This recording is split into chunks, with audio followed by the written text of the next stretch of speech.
They're sticky. Here we go. Okay. So the first thing that you're going to want to do to cook your fish is get your oil in the pan heated up.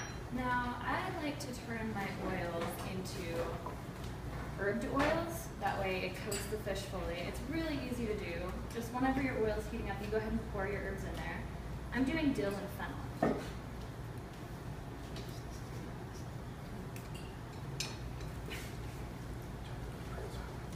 Now we're searing this fish, so we want it to get really, really hot. That way it cooks really quickly and gets a nice brown on the outside. Fish are really important for your diet and for your child's diet because of the omega-3s in it. Do you guys know why omega-3s are so important for children? No, tell me. Well, it's because it's really important for a developing brain because they're a flexible fat versus a more stiff fat. And if your brain is more flexible and spongy, there's a lot less likelihood that you'll have brain disease whenever you get older. So going with our fish, we're doing a fruit salad for under it.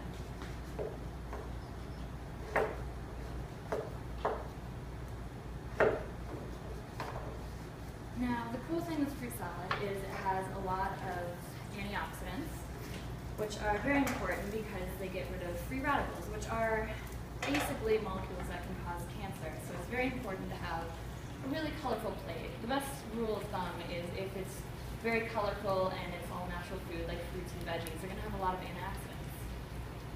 Okay. So now that we got it nice and hot, I'm going to go ahead and put our fish in. What kind of fish is that? It's tuna. Tuna? And it's really important. Miss, could you please shut your phone off? Yes, ma'am. Sorry.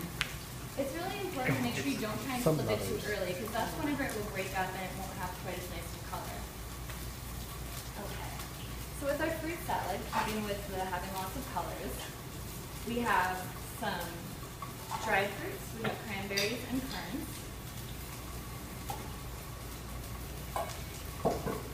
We have some minced up ginger.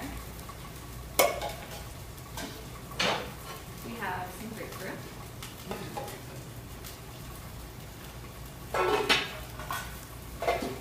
We have some oranges.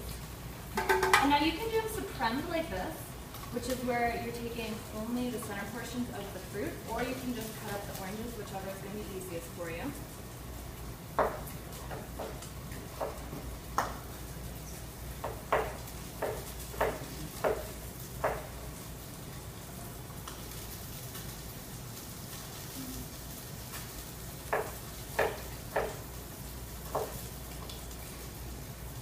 And whenever you're putting your fish in the oil, I almost forgot to mention, you want to make sure that the oil is moving, it's flowing very freely, and that indicates that it's going to be hot enough. Whenever you move your oil and it's kind of slowly moving around the pan syrupy, then it's not quite ready. But once it gets to where it's flowing more like water, then you know that it's going to be ready. If you're not sure if your fish is ready to flip, you can check, like, as you can tell on this guy, still a little white around the inside. It's getting about the right color on the edges here, but you want to leave it a little bit longer. Okay. And a fun trick, if you don't have any sort of juicer at home for squeezing lemons of our fruit salad here, you can take your tongs that you have at home, and you just go like this, and it has enough pressure to squeeze your lemon, and then you just drag along the side like so. I didn't even know. Nice and easy. And then we also have a mango. This is a really fun cut you can do. You just basically make it by dicing it like this, like you're doing a checkerboard. And then you pop it inside out like so.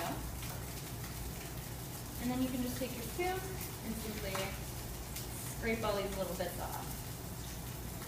Now it's easier to do the riper and more in-season mangoes are. So this one's going to be a little bit difficult just because it's an out-of-season mango, but during the summer, it'll peel right off, and that's when you know that it's going to be the juiciest and best flavor mango.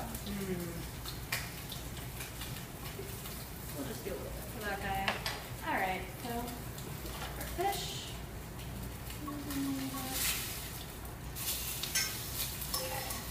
Our fish has a nice brown color I was showing you around the edge.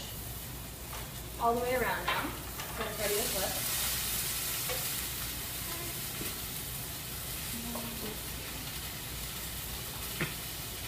next we're making a sauce for our fish. I took sherry vinaigrette, which is the brown in here, and I reduced it down on the stove, so I let it cook down a little ways, and then I'm taking some blueberries so we can have a nice sweet sauce. It'll still be a bit tangy to go around the outside.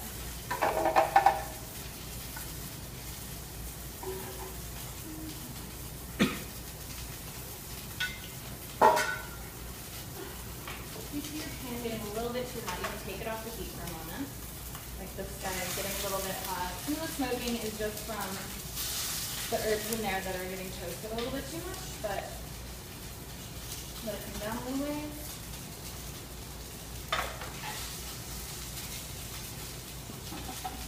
And whenever you're starting your blender, it's a silly rule of thumb, but a good thing to always remember, make sure that your blender is all the way down and it's not on high, because you don't want to have an exploding sauce all over your house. And you slowly crank it up.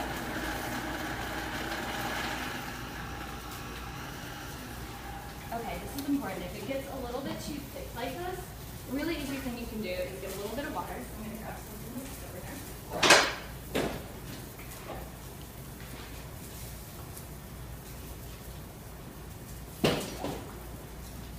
Don't fall over your foot.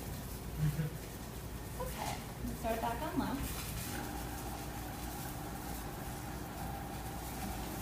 You can add that in.